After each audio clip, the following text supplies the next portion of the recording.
if you have a really fixated view of how the endpoint's got to be, then it can be quite disappointing when you don't achieve that perfection. And I think it's really noticing how you're progressing towards where you want to go. And ultimately, it's a direction. It's not really an endpoint. It's really embracing that direction you're going, really being present and enjoying every aspect of that journey towards where you're going. And that's where you'll enjoy the process. Welcome back to another episode of the Joyful Mate podcast. I'm your host, Anthony Hartcher, your joyful journey mentor. The purpose of this podcast is to help you find more fulfillment, joy, and happiness in your lives. And today I'm going to be taking you on a journey through universal laws. Yes, universal laws that govern us around us. And they're natural laws. So they're not made up by humans. They're just there from our natural surroundings. So let's get into them. So the law of opposites. Complementary opposites. So we have the night-day cycle. We have hot and cold. We have winter and summer. And we have this in all areas. So we can look at our emotions. We have our ups, elation. We feel elated. We feel disappointed. We feel happy. We feel sad. And they're in all areas. So it doesn't matter which area of life you look at, we'll find these complementary opposites. And so it's understanding that we are governed by complementary opposites. So we can't have one without the other. And this goes to the law of contrast. We cannot perceive something without having something to compare it to or have a contrast to. And so we have no perception of the world unless there's a contrast. And we see this when we go into a completely dark room, completely dark. We won't see a thing, just blank, right? Same with we go into a completely lit room and there's no darkness, we can't see a thing. But when there's the entanglement of the two, we can see because there's a contrast. And so this is the same that applies to the law of opposites. We relate to one because there's a relation point. So we can have happiness because we've experienced sadness. And the other one is that everything's in a state of transformation. So nothing's fixated. So there's the entanglement of each other. So when we're extremely happy, there's elements of sadness. We're extremely elated, but there's elements of disappointment. And these two go hand in hand. It's same as when we have nighttime, there's still light. We get moonlight, we get light from the stars. And so it's not completely dark, but we consider it more dark than light. And so there's always darkness light within darkness and darkness within light. So just realizing that everything's entangled and they come together. They're not separate. It's only when we perceive one or choose to perceive and look at one-sided and want to fixate on one side is that we get disappointed when we see the other side. So if we have a fantasy that life is meant to be easy, when it's difficult, we'll be disappointed. And when it's easy, we'll be elated. And so we'll constantly flip between the two poles of elation and disappointment. And you could say this is part of bipolar disorder, is that we have, we're addicted to fantasies and we run away from nightmares. And so when things are going our way, the wind's blowing in our direction, we will be elated and jubilant. However, when there's the headwind, then we feel disappointed. Life's unfair. It's difficult, and hence the disappointment. But life is whole and full, and it's just the way we perceive it that makes it us see only one side or the other side, or an imbalance between the two. And when we look for the wholeness, we will see the wholeness. We'll see how it's complete. And we will see the entanglement of the two together. And when we are grateful for the whole, then we have this immense sense of gratitude, true gratitude. And this is where when we realize that the complementary opposites is what makes life so fulfilling, is when we ultimately experience this love for life and we don't, there's disappointment, but at the same time, we're elated about things and we're not fixated on one side or the other. And so I think this is really important, particularly in relationships, because often when we go into relationships, we're looking for the commonality, but we're not looking for the opposites. And so we get entangled through the commonality, but over time, we start to see the other side, right? But that was always there. We chose not to look for it. We decided to be blinded to it because we didn't want to see it. We just wanted to see the good side. And we can do this anytime in our life. Is if we're feeling down, we can look at what's good about it.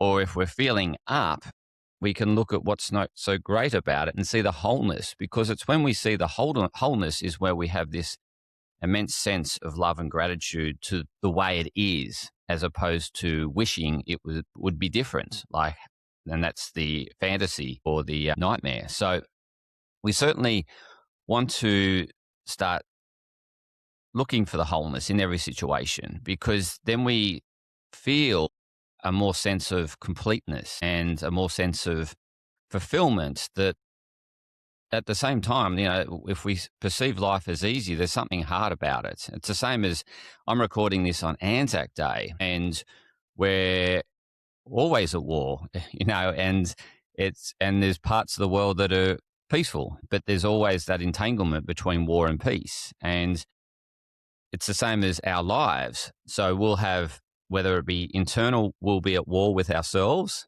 and externally, everything's peaceful. Or externally, everything's at war, we're battling, and internally, we're peaceful. And so there is always that sense of war and peace, and it's always entangled. It's often when we get addicted to one side, such as, it should be just peaceful, then we're going to be disappointed when there's conflict. And when we're all different, so we're going to run into our opposites that are going to challenge us. And it's the challenge that makes us all grow and see the wholeness. So if we're not challenged in our viewpoint, then we get very polarized and we create this tribalism, and it actually results in conflict and you could say harm. Because of the extreme polarized view. And there's always going to be the other opposing side, the other completely polarized side that you will have this conflict with, because you're so addicted to your side that you're not willing to look at the other side. And this happens in communication when we go to war or we have an argument. It's because we are so addicted or so proud of our side or so self-righteousness that we're not willing to hear the other party or to listen to the other side. And that creates one side yelling at the other because they're trying to be heard. Both sides are trying to be heard and they're trying to get their point across. However, neither side is willing to listen. And this happens in war because both sides believe they're right. And the only way they can resolve it is to listen to one another and to understand what the underlying needs are and to support those underlying needs of one another.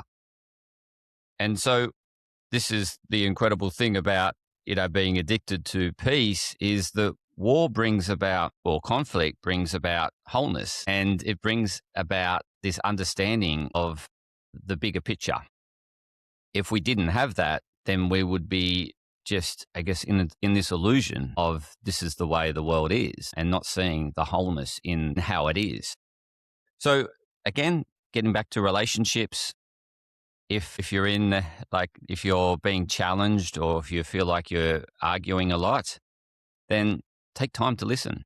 Take time to be the receiver and to understand the other person, because that's where the resolution and the growth is.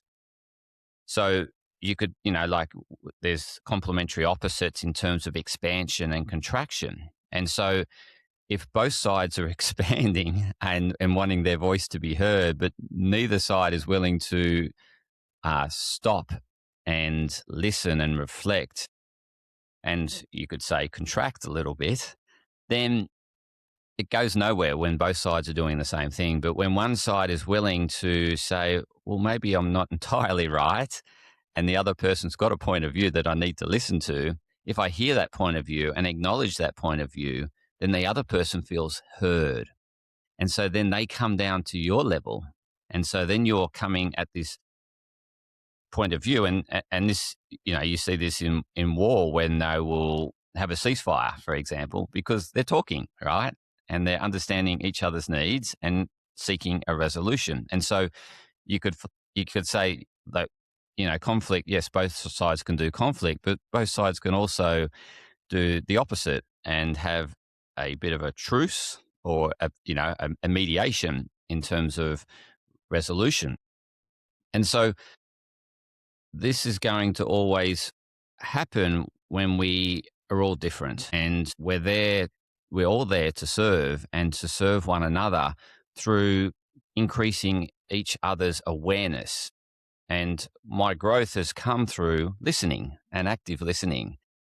And this is, if I were to, I could take my degree in nutrition. If I were to take that as gospel, or to take that as the truth, and not be open to hearing the counter arguments or the evolution in science, then I'd be left behind and I would be preaching old knowledge. And you'd think, like, your clients ultimately want to be served with current and most scientific back knowledge, whereas holding on to your degree and believing everything you were taught in that, probably was quite accurate at the time, but obviously science evolves and our understanding and our awareness increases. And so we need to be constantly open to evolving our thinking and our understanding, and not being fixated on points of view, because we're not seeing the wholeness when we're fixated. We're only seeing one side. We start to see the wholeness is when we let go of our fixation and start to lean in to what we're opposed to. And that's where the growth is. So in summarizing this episode, I would really like you to, if you find yourself in conflict, the only resolution is to lean in, be an active listener, and understand what the person is saying, and reflect that understanding to them, and they will calm down. It will become a more peaceful situation. What happens is, if we're self-righteous and we're too proud to let go of our position, then that just results in escalation of war, escalation of arguments, and we get further away from finding a resolution and growth. And ultimately, when both sides sit down and talk, there is growth in the relationship. But it requires that openness and letting go of self-righteousness, letting go of pride, and be willing to learn and grow. And I think that's been one of the life lessons that I've taken away through just, it's only when, I only get disappointed when I'm fixated on something and I just want it to be that way. But when I'm open to it being as it is, then I can find the joy and fulfillment and purpose and meaning in what's happening and how it is. And so this can be your goals as well. So you can reflect on your goals, is that if you have a really fixated view of how the endpoint's got to be, then it can be quite disappointing when you don't achieve that perfection. And I think it's really noticing how you're progressing towards where you want to go. And ultimately it's a direction. It's not really an endpoint. It's really embracing that direction you're going, and like really being present and enjoying every aspect of that journey towards where you're going. And that's where you'll enjoy the process. It's the journey towards growth and development and becoming an evolved person, a better person of you. And I think that's the important point, is that we don't want to get fixated on a particular way life should be. We need to embrace it as it is. And the more we embrace life as it is, the more we find fulfillment, the more we see the wholeness, the more we experience and feel love and gratitude. And so that's where I want to wrap this episode up. I really appreciate you continuing to listen to the Joyful Mate podcast. Please share it with others that you believe that are looking for more joy, fulfillment, and happiness. I'd love to take them on their journey to discovering more joy, fulfillment, and happiness. And if you're stuck and wanting help, please reach out. Please reach out and book in a free discovery session with me where you can chat and I can let you know how I can help you break through that feeling of stuckness and to discover more fulfillment, happiness, and joy. Until next time, continue to experience more joy, fulfillment, and happiness. Thank you.